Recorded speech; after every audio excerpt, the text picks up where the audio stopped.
एक अन्य मित्र ने लिखा है कि कई बार ये जो प्रेम है, प्रेम में जो दीवानगी है, जो जुनून है, वो बड़ा भ्रम पैदा करता है। अक्सर देखा है कि जो प्रेम सफल नहीं हुए, जो लोग मिल नहीं पाए, उनकी चर्चा ज्यादा है और उनकी कहानियां हम आज भी याद करते हैं। आध्यात्मिक धरातल पर भी अगर हम देखें तो जो गुरु अब शरीर में नहीं हैं, उनके प्रेम में भी लोग दीवानगी का, एक जुनून का परिचय देते हैं। कट्टरता भी वहां पर दिखती है। लेकिन ये जो प्रेम की दुनिया है, ये कुछ अजीब सी लगती है। कृपया इस पर कुछ कहें। पहली चीज तो प्रेम एक आंतरिक अवस्था है, कोई संबंध नहीं। प्रेम व्यक्ति के भीतर या तो है या नहीं है। उस संबंधों में पैदा होगा या नहीं पैदा होगा, ये बात नहीं है। और प्रेम क्या है, ये इतनी ही बड़ी गुत्थी है जितनी बड़ी गुत्थी यह है कि परमात्मा क्या है, जीवन क्या है। प्रेम के सबके अपने अपने मायने हैं। प्रेम को देखने का सबका अपना अपना नजरिया है। लेकिन मेरी दृष्टि में प्रेम व्यक्ति के अंदर की एक सचेतन संवेदनशीलता है। जो व्यक्ति अपने अंदर बहुत अवेयर है, सेंसिटिव है, जीवन से जुड़ा है, वो प्रेमपूर्ण है। और कोई भी प्रेम की परिभाषा इसके निकट मैं समझता हूं नहीं आती। आप जीवन से जुड़े हैं, यानी कि जीवन को महसूस करते हैं, जागे हुए हैं, जागरूक हैं और अतिशय संवेदनशील हैं। और प्रेम यही तो कर रहा है कि जो जीवन को महसूस करने का अवसर दे रहा है। प्रेम जो भी है वो जीवन का ही एक प्रवाह है। लेकिन आमतौर से हम लोग प्रेम को भावुकता से जोड़ लेते हैं। प्रेम भावुकता बिल्कुल भी नहीं है। और फिर हम प्रेम को संबंधों से जोड़ लेते हैं। तो संबंधों के माध्यम से प्रेम प्रकट होता है, लेकिन संबंधों में प्रेम पैदा नहीं होता। ये गलतफहमी नहीं रखनी चाहिए। जैसे कुछ लोगों का प्रेम ऐसा होता है कि एक खास संबंध में अगर वो हैं तो प्रेम है, और वो संबंध हटे तो उनका प्रेम अदृश्य, उनका प्रेम गायब। लेकिन जो बात पूछी है प्रेम की, वो ध्यान देने की है और सोचने जैसी है, रोचक भी है।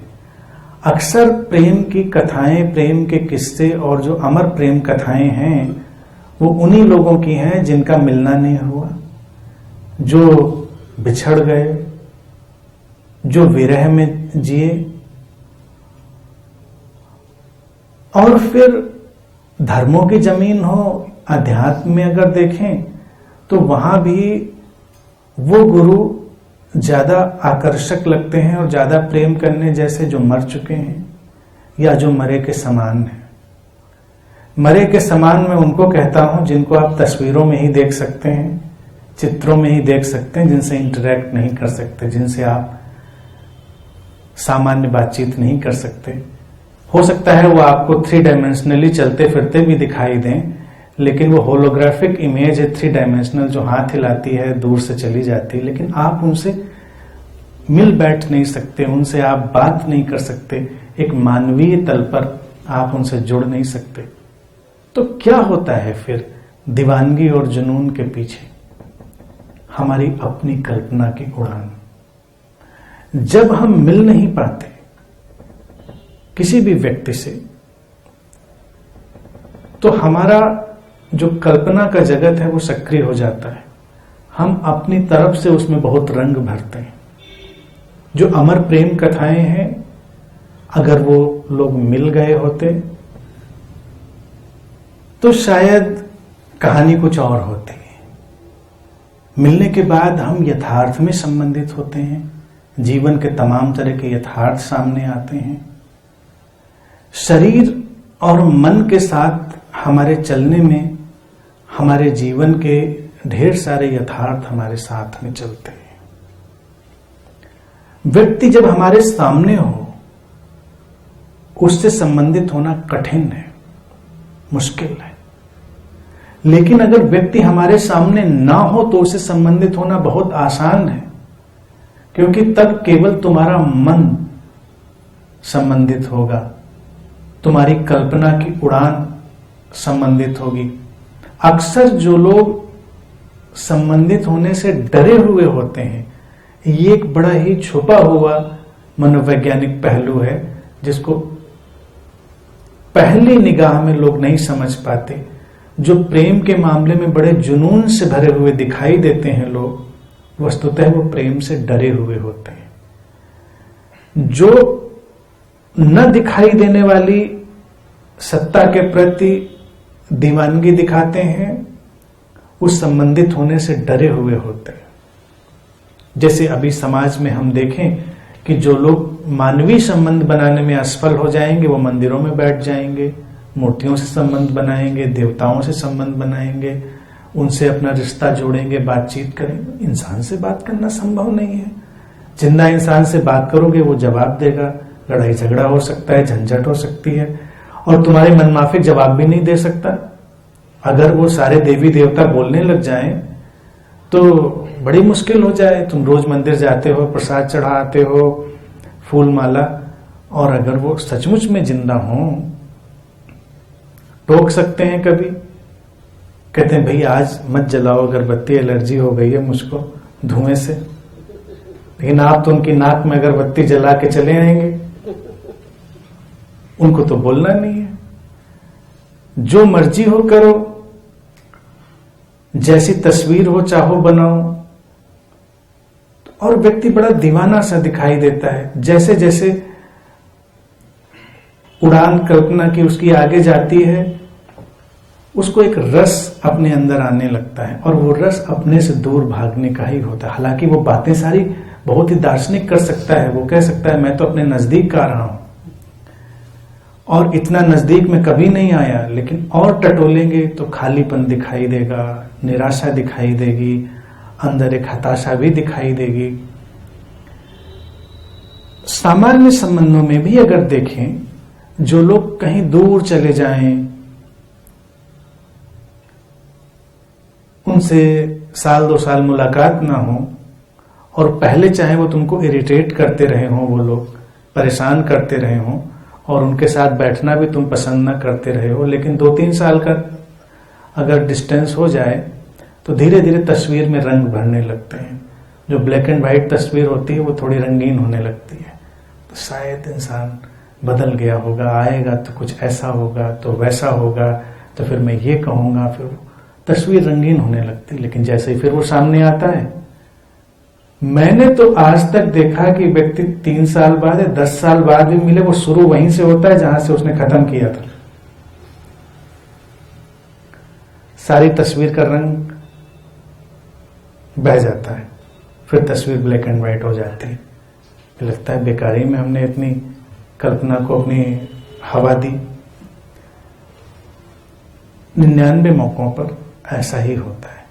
बहुत कम विरले लोग होते हैं जो रूपांतरित हो जाएं, बदल जाएं, और वो मिले तो कोई नई दुनिया शुरू हो। लेकिन अगर वो रूपांतरित हुए भी तो तुम देखो, तुम्हारे हिसाब से तो रूपांतरित नहीं होंगे, वो तो अपने ढंग से रूपांतरित होंगे। तुमने अपनी कल्पना की दुनिया बसा रखी है, तो मिलना कहां पर होगा? ये मिलना तो कहीं नहीं होगा। इसीलिए अमर प्रेम कथाओं के लिए जरूरी है जो कैरेक्टर्स हैं वो कभी मिले ना। अगर मिलेंगे तो जीवन वास्तविक रूप में चलेगा, नहीं मिलेंगे तो अपनी कल्पना से चलेगा कि मिल गए होते तो हमने पता नहीं क्या कर दिया होता, ताजमहल बना दिया होता हमने, और कुछ कर दिया होता हमने ऐसा अनोखा। धार्मिक जगत में इसी बात को हवा देकर बहुत ज्यादा अंधविश्वास और शोषण की दुनिया फैलाई गई। किसी भी देवी देवता को ले लीजिए, आप अपनी एक दुनिया बसाइए और शुरू हो जाइए, कोई रोकने टोकने वाला नहीं। गुरुओं के मामले में भी अक्सर ये देखा गया कि बहुत सारे ऐसे लोग जो जीते जी उनके पास जाने से डरते रहे, उनके मरने के बाद उनके बहुत बड़े भक्त हो गए। कई लोग ऐसे हैं जो शायद जीते जी उनके पास जाते नहीं, क्योंकि वो उनका ढांचा, उनका स्ट्रक्चर वैसा नहीं था, लेकिन मरने के बाद वो उनके भक्त हो सकते हैं, और भक्त घनघोर हो सकते हैं, वो दीवानगी से भरे हुए हो सकते हैं, क्योंकि अब कोई कुछ कहने वाला नहीं, कोई कुछ जवाब देने वाला नहीं।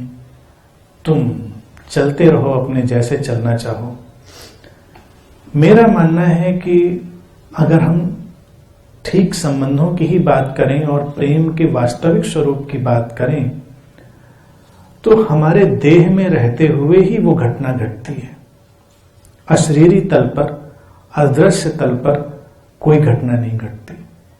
जब देह विदा हो जाती है, देह मन विलीन हो जाता है, तो सब कुछ विलीन हो जाता है, कुछ बचता नहीं, आज तक नहीं बचा नहीं, लोगों की कल्पनाओं में ही केवल है।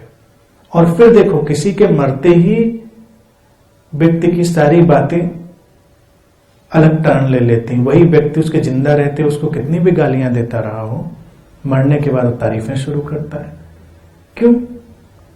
उसका भी कारण है। ऐसा नहीं कि तारीफ करने की बड़ी बातें निकल आती हैं, अब उलझने का कोई मौका नहीं रहता। और व्यक्ति के मन की एक आकांक्षा है कि वो तस्वीरों को सुंदर रंगों से भरना चाहता है। शायरों और कवियों का अगर सर्वे करा लीजिए, तो जिन्होंने सबसे ज्यादा प्रेम गीत लिखे हैं वो प्रेम में, जीवन में असफल रहे हैं। जो प्रेम में सफल हो जाते हैं, वो प्रेम को जीते हैं, वो गीतों की परवाह नहीं करते, सुनते भी नहीं, लिखते भी नहीं, जरूरत ही नहीं सुनने पढ़ने की। क्या पड़ी है गीत लिखने और पढ़ने की? आप प्रेम में हैं बस। नहीं है तो आप पूरा शास्त्र लिख सकते हैं, रोज एक नया गीत लिख सकते हैं। कहते हैं रविन्द्रनाथ एक बार पूर्णिमा के चांद पर एक गीत लिख रहे थे, और गंगा में नाव उनकी थी, एक उनका बजरा, जो एक अपना देसी क्रूज जो होता है, वो गंगा में उनका था। धनाढ्य परिवार से थे, उसमें रहते थे, अक्सर लिखा करते थे।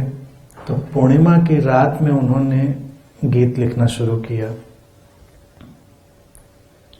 लिखते लिखते बीच में अंतराल आया और वो बाहर निकले।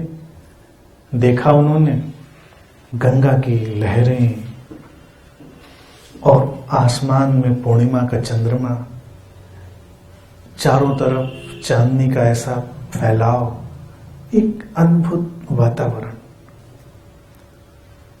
उनको बहुत दुख हुआ, वो रोने लगे। अंदर आए, उन्होंने कागज उठाया, उसको फाड़ा और फेंक दिया। उन्होंने कहा कि मैं जिसका गीत लिख रहा था उसको तो शब्दों में बांधना संभव नहीं है, और उसको लिखने के चक्कर में मैं उसको देखने से भी वंचित रह गया। बाहर जो फैला है मैं तो उसको देख ही नहीं रहा था, मैं तो उसको लिखने में मशगूल था। जिंदगी ऐसी ही कई बार होती है कि जब सामने होती है व्यक्ति उसको जीता नहीं, बीत जाती है तो जीने की कामना करता है। हम